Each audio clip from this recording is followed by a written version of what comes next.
बोल जयकारा बोल मेरे श्री गुरु महाराज की जय। सौभाग्यशाली गुरुमुखो, महापुरुषों के उपदेशों पर मनन करके वह उनके बनाए नियमों पर चलकर आत्मा का कल्याण करने में ही भलाई है। सेवक जन यही कार्य करके अपना जीवन सफल कर लेते हैं और परलोक भी संवार लेते हैं। संसार में जो पुरुष जितना अधिक धन संचित करता है, जितना अधिक जायदाद बनाता है, उतना ही उसके समय का मूल्य आंका जाता है। परंतु सत्पुरुषों की दृष्टि में गुरुमुख वह परमार्थिक जीवों के तुल्य अन्य किसी का समय मूल्यांकन नहीं है, क्योंकि वे सत्य वस्तु की चाह न रखते हैं। माया तो केवल छाया है। जो जीव दिन रात माया के सामान संचित करने में तत्पर हैं और अपने समय को मूल्यवान बतलाते हैं, वे कहाँ तक प्रसन्न हैं। छाया के पीछे पीछे भागने से कुछ भी प्राप्त न होगा। कूड़े करकट की पोटली बांध कर कोई अभिमान करता है, फिर गर्व करे कि संकट के समय मुझे उससे कुछ प्राप्त होगा, तो इससे केवल धोखा ही मिलेगा। सच्ची वस्तु तो कुल मालिक को पाना है, उनकी प्राप्ति में लगना ही समय का सदुपयोग है। जिसने सच्ची वस्तु को पा लिया, छाया तो उसके पीछे पीछे रहेगी। इसलिए सच्ची वस्तु को हासिल करने का प्रयत्न करो। मनुष्य देही एक मकान है जिसमें धन की कोठरी और शारीरिक पर्दों की छत पड़ी हुई है। इसके द्वार पर अज्ञान का ताला लगा हुआ है, जो सद्गुरु की कृपा बिना, सार शब्द की कमाई के बिना नहीं खुल सकता। जब सद्गुरु की कृपा के नाम रूपी पूंजी जीव के हाथ आ जाती है, तब जीव भक्ति के धन से माला माल हो जाता है। नाम ही ऐसा अमोघ अस्त्र है जिससे काल भय खाता है। पारस से स्पर्श करने से जैसे लोहा सोना बन जाता है, इसी प्रकार संतों की संगति से जीव में सभी सद्गुण स्वतः ही प्रवेश होने लगते हैं, क्योंकि सद्गुरु सकल गुणों की खान होते हैं। जीवों को वह मुक्त कराना, सन्मार्ग दर्शाना, काम क्रोध आदि वैरियों से रक्षा करना सत्पुरुषों का ही काम है। अंतर्मनस में उठने वाले संकल्प ही जीव की वाणी में आते हैं।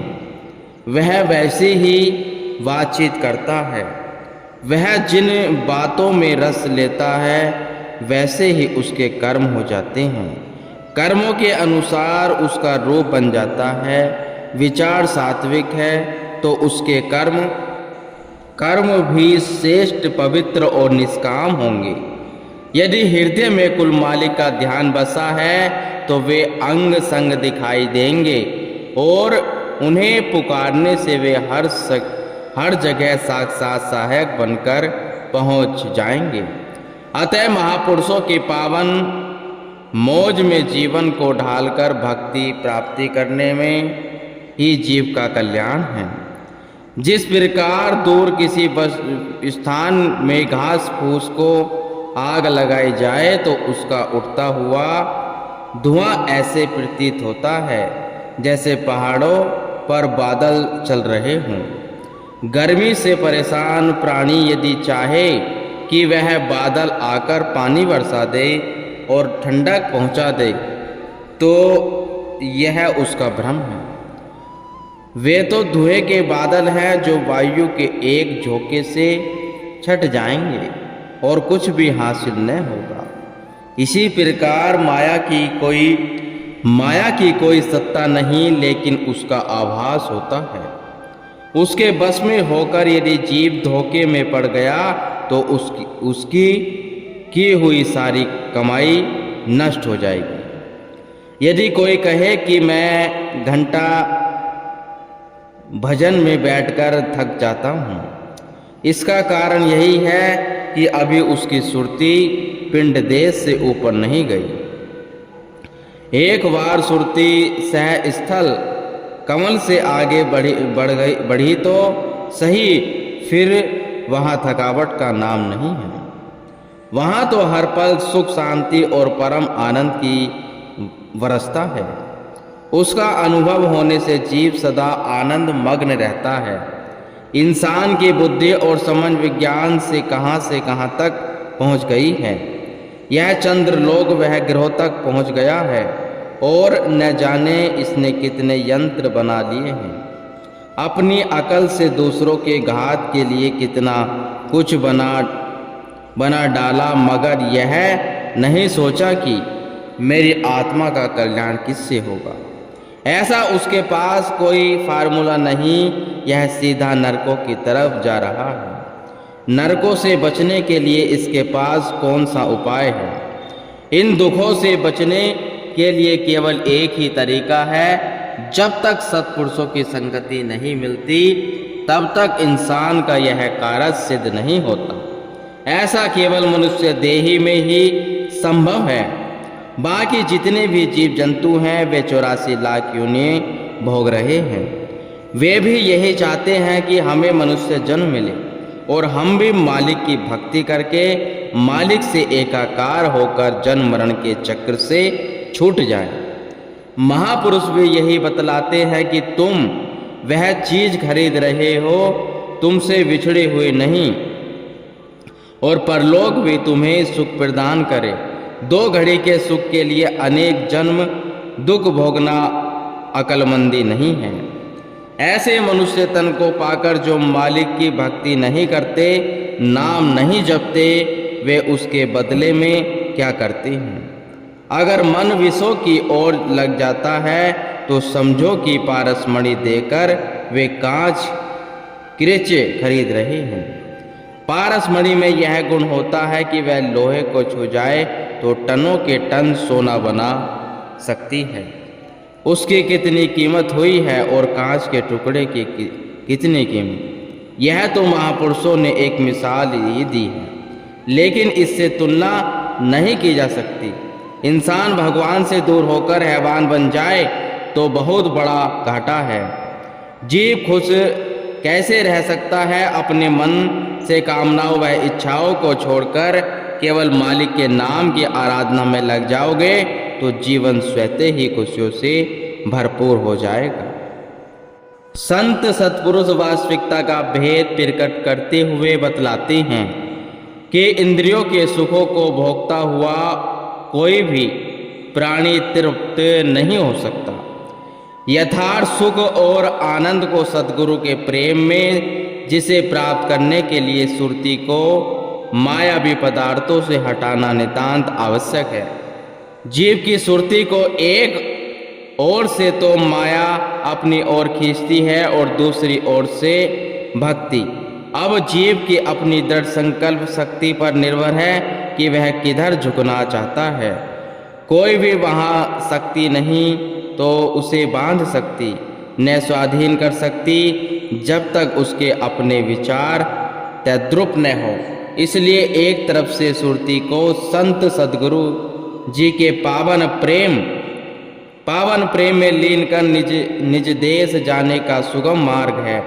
दूसरी ओर सुरती को मायावी भोगों में फंसाकर अवगमन के चक्कर में अटाकर आगे दुख चिंता और कलेश का मार्ग है। गुरुमुख जन अपनी सुरती को मालिक के ध्यान में केंद्रित करके भक्ति वाला मार्ग चयन करते हैं और अपना जीवन सुधार कर मालिक के धाम में निवास पाते हैं। कोई इंसान यह दावा नहीं कर सकता कि उसे दोबारा मनुष्य का ही जन्म मिलेगा।